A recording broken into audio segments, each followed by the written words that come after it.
Oh, hey, I was wondering. Oh, hey, so I have a question. Hey, so about So, the. I was wondering, I really know if you I was explain wondering. this. Hey, so about the. One at a time. How do you expect me to answer any of your questions if you're all talking over each other? Just give me a second to catch my teensy question. But could you help me out with? Hi, it's I, and as many of you know, I'm an illustrator, and I like to stream my art process pretty regularly. Because of that, I often get a ton of questions on how I draw and what makes my little art brain tick. Normally, I do my best to answer them right when I get them. After all, that's what my channel is about, art. But I realize that a lot of people are busy and can't tune in to stream as frequently as they'd want to.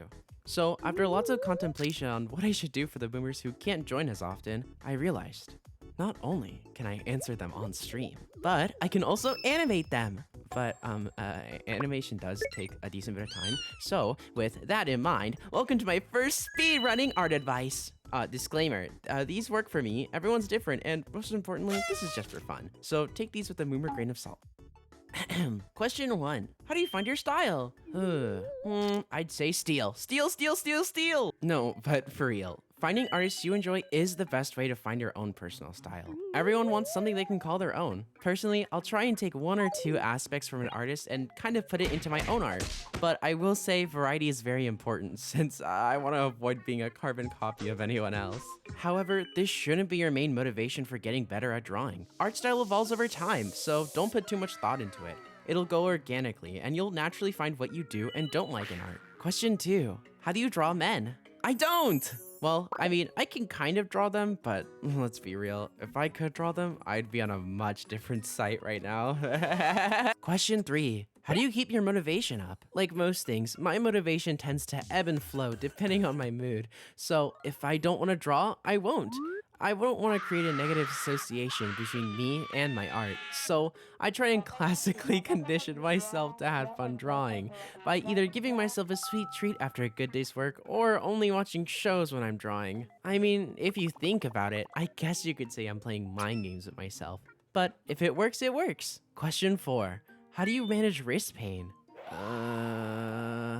I mean, besides, your basic stretches and your wrist brace, there's not really much you can do if you go for long hours like I do. Question 5. How do you shade/render? Okay, I'll be real.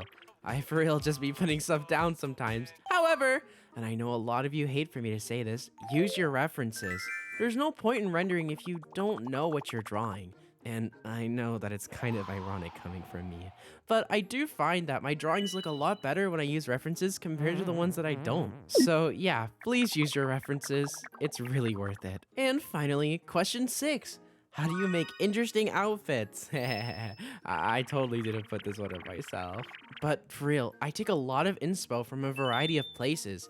I think the best way I go about it is whenever I'm scrolling and I found a really cool outfit, I'll just take a screenshot and put it into my little collection. I find that when I do this, it feels a lot more organic when I'm drawing. Most of the time, my workflow when it comes to outfits tends to be having an idea, finding the inspiration, and just smashing it together and hoping for the best. Now, you might have noticed that I didn't really include more specific tidbits like how I draw eyes and how do you render hair.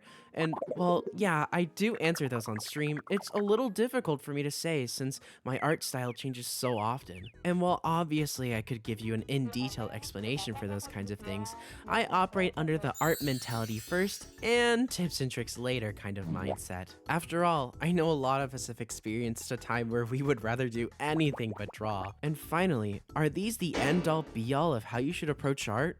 No! But do I think these could help you in some way? Possibly. Drawing shouldn't feel like a hassle, but that doesn't mean you shouldn't try and grow when you can. And right now, drawing has become more accessible than ever thanks to different tutorials and other content creators making similar videos. So there's no excuse. So pick up that pencil now.